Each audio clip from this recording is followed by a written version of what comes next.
성경에 있으니 성경에 있는 그 말씀 이대로 받으라 하면서 성경이 목적하는 바와는 다르게 종교 권력의 세 분리기용으로 전락된 교리가 있어요. 그것이 바로 대속교리입니다. 나 죽어야 되는데 나 죽을 수밖에 없고 죽어 마땅한 죄인인데 나를 대신해서 주님이 죽어주셨다. 이것에 대해서 그 복음을 듣는 쪽에서는 감성적으로 감동하게 되지요. 이것이 구원받은 사람의 개인적인 생활 변화와는 상관이 없이 종교 권력의 세 분리기용으로 활용이 되어 왔어요. 특별히 한국 교회에서는 예수 그리스도의 십자가 구원이 대속신학, 대속교리라고 하는 이름으로 변질이 돼서 교회 성장, 교회 부흥이라고 하는 용어로 대체되면서 세력 분리기용으로 활용이 되어 왔지요. 대속교리가 어떻게 해서 종교 권력 또는 교회 성장, 교회 부흥이라고 하는 이름으로 세 분리기용 교리가 됐느냐? 그 이면을 들여다보면 대속교리가 갖는 최대 장점이 있습니다. 죽을 수밖에 없는 나 같은 죄인 살리신 예수, 죽어 마땅한 나 같은 죄인 살리기 위하여 나 대신 죽으신 주,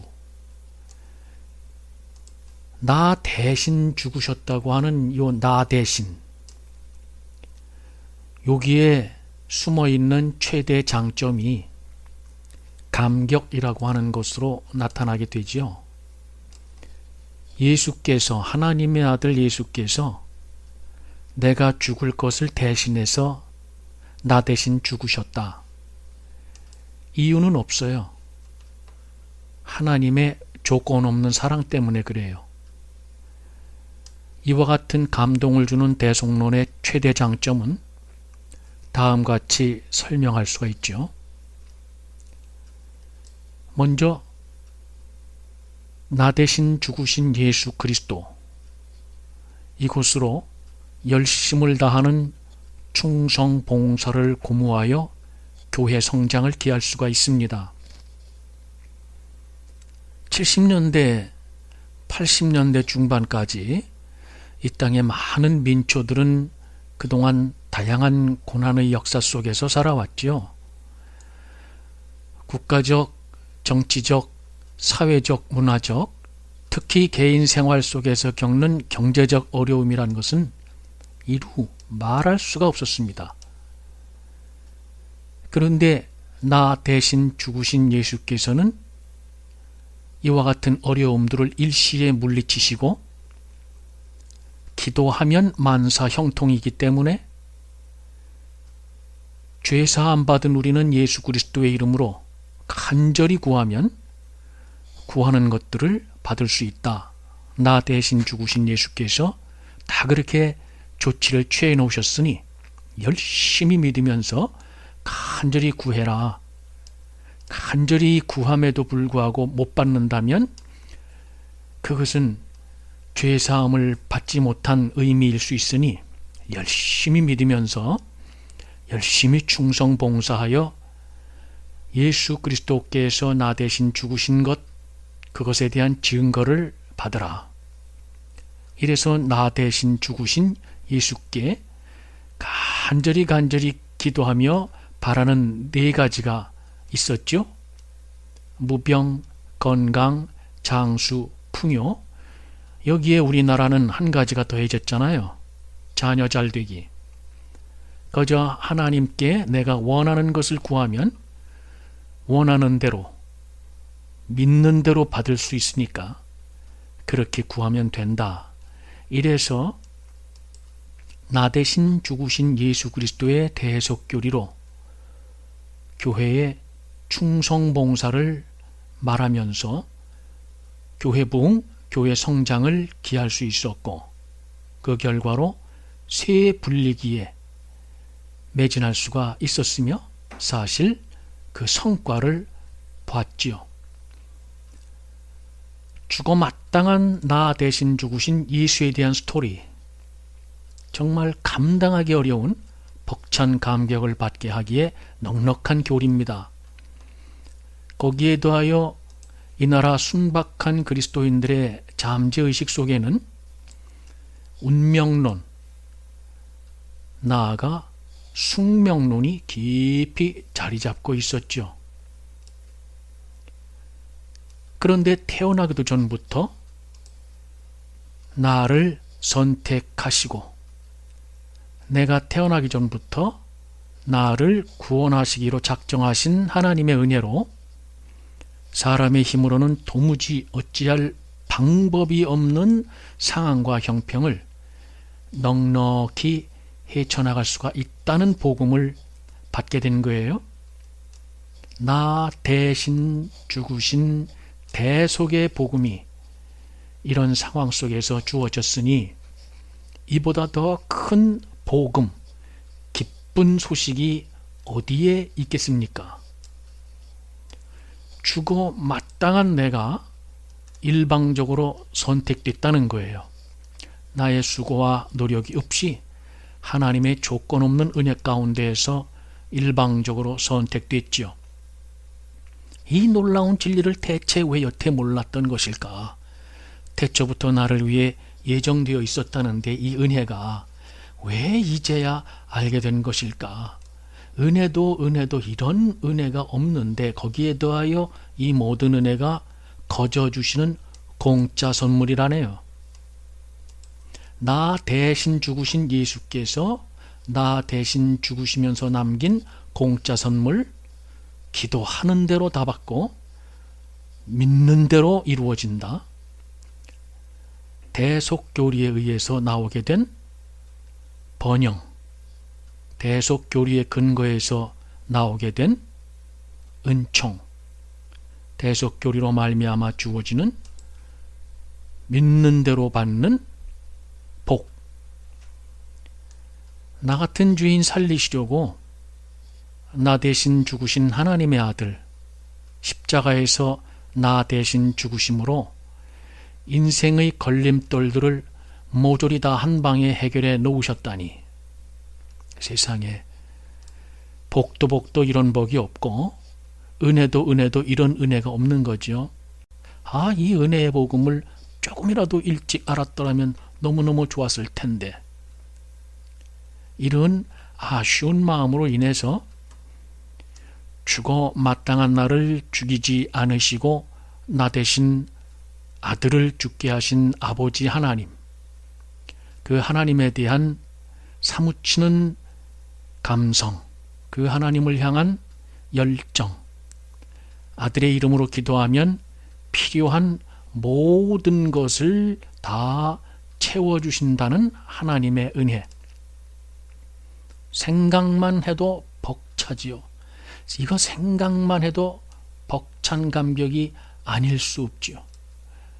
그에 따라서 조금이라도 빨리 알았으면 좋았을 텐데 하는 아쉬운 마음에 더욱더 최선을 다했고 더욱더 열심을 다하는 예수 믿는 믿음, 예수 믿는 열정, 공짜로 주신 은혜에 공짜로만 받으면 또 미안하잖아요.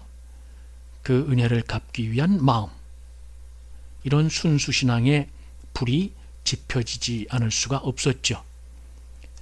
그 결과 이 나라 한국 땅에도 마침내 중세 유럽에서 나타났던 직업 소명의식이 나타나기 시작을 했습니다.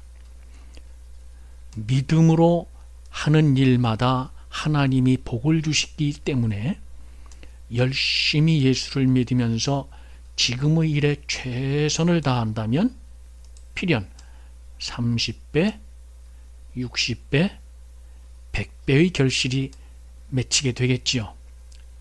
믿는 대로 될 것이기 때문에 이렇게 믿고 구하게 되면 무병장수, 풍요, 건강, 자녀 잘됨, 이런 것들은 하나님이 기본적으로 해결해 주시겠지요.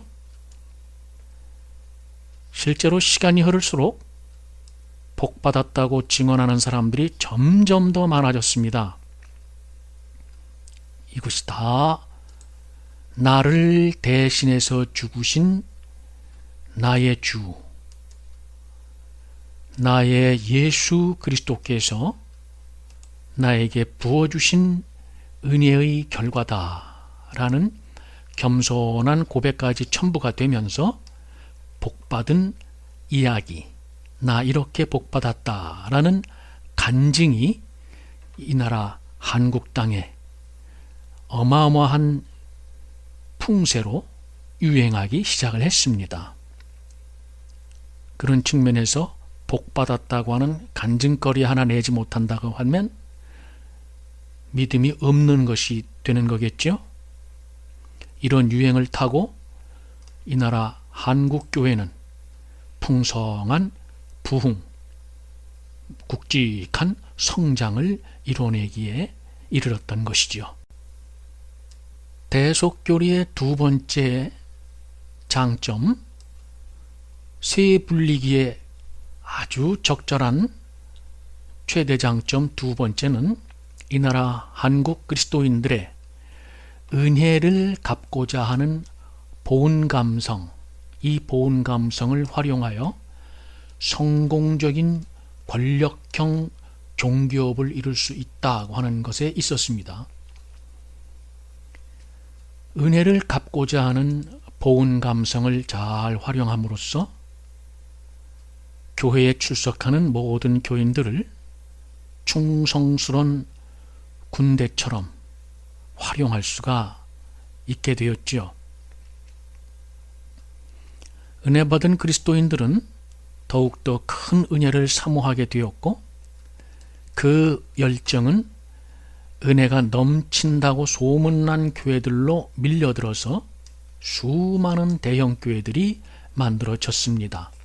은혜가 풍성하고 기도하는 대로 받고 믿는 대로 되게 해주는 은혜의 복음이 넘쳐나는 교회들, 소문난 교회들, 대형 교회들이 만들어지기 시작을 했죠. 꿀 있는 곳에 벌과 납이 모이는 것 아니겠냐. 이런 기가 막힌 논리에 입각해서 대형 교회가 괜히 대형 교회 됐겠냐. 복받게 해 주니까 대형 교회가 된 것 아니냐. 이런 논리에 발을 담고 은혜가 넘치는 소문난 교회,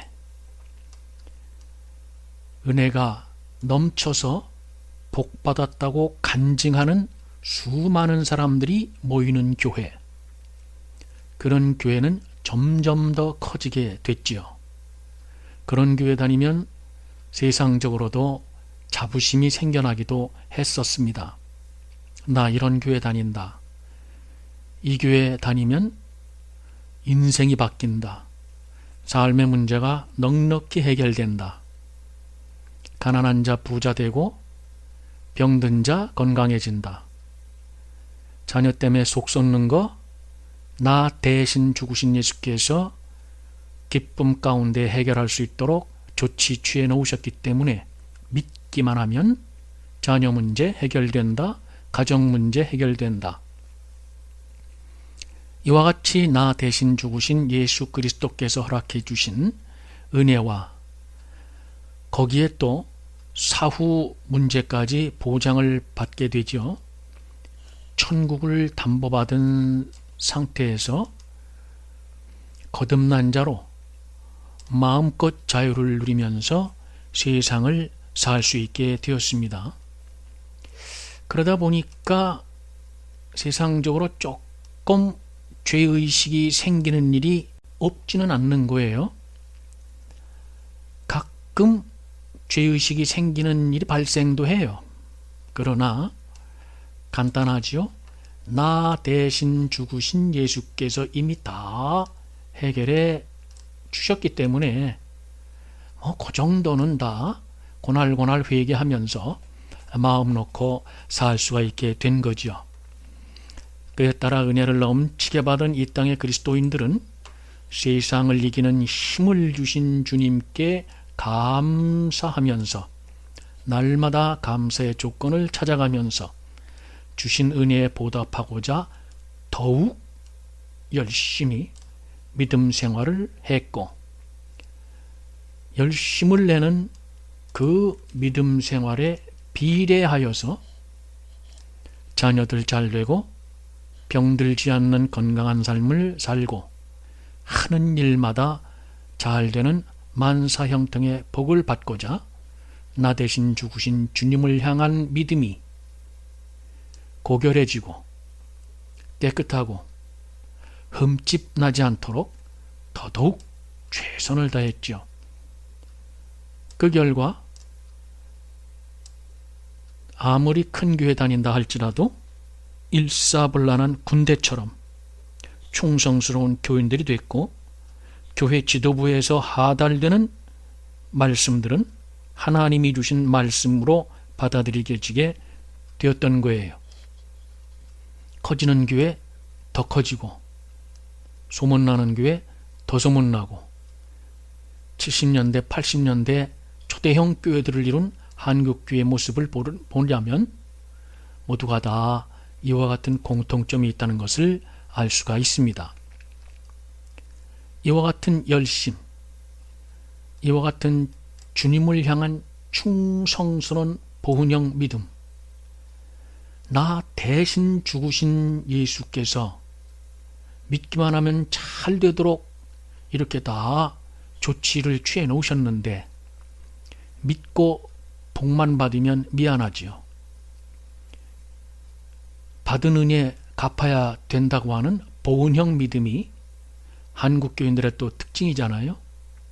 그러니 교회 지도부에서 하라는 대로 하면서 하나님 말씀에 순종하고 있다고 하는 자기 모습도 확인할 겸 이래 좋고 저래 좋은 믿음 생활에 더욱 충성을 다하게 된 거죠. 그러는 중에 신앙적으로 자신을 관리해주는 종교업자의 칭찬을 들으면 더욱더 믿음 생활이 고무가 되지요. 시키는 대로 하는 것이 주께 받은 은혜에 감사하는 것이련하고, 종교업자 입에서 나오는 말이라면 무엇이든지 아무 의심도 하지 아니하고 이거 저분 통해서 나한테 주시는 하나님의 말씀이야 라면서 최선을 다해 그 종교업자가 운영하는 교회에 충성을 다해 교회 키우기에 앞장섰고, 교회 키우기에 앞장서기 위해 착실하게 훈련받은 군인들처럼 종교 권력 세 불리는 데에 밑거름이 됐다 하는 것이죠. 그러던 중 2000년에 접어들었습니다. 그러던 중 2010년으로 넘어왔습니다. 그러던 중 어느새 2020년으로 넘어오고 말았네요. 시간이 흐르면서 아무래도 이건 좀 아니지 않느냐, 이건 좀 아닌 것 같다 하는 생각들이 들기 시작을 하면서 권력이 커지니까 휘둘러대는 것에서 나오는 부정, 부패, 비리들이 대놓고 눈에 나타나기 시작을 했던 겁니다. 나름 교회에 충성했던 믿음의 사람들은 이런 것은 고쳐야 되지 않겠냐 싶어서 어떻게 좀 해보자 했다가 종교업자들한테 상처만 받고 교회 밖으로 나오게 됐죠. 이런 사람들이 오늘에 이르기까지 한둘이 아닌 거지요. 이처럼 대속교리라는 것이 종교 권력의 세 불리기용으로 전락된 것임을 모른 채 교회 안에서 받은 상처와 아픔을 도닥이고 있을 교회 밖 예수인, 교회 밖 예수의 사람들, 이제 그리스도 교회의 모든 교리들에 대해서 내 관점은 이렇다라고 하는 자신의 관점을 갖추고 보편적이고 일반적인 상식선에서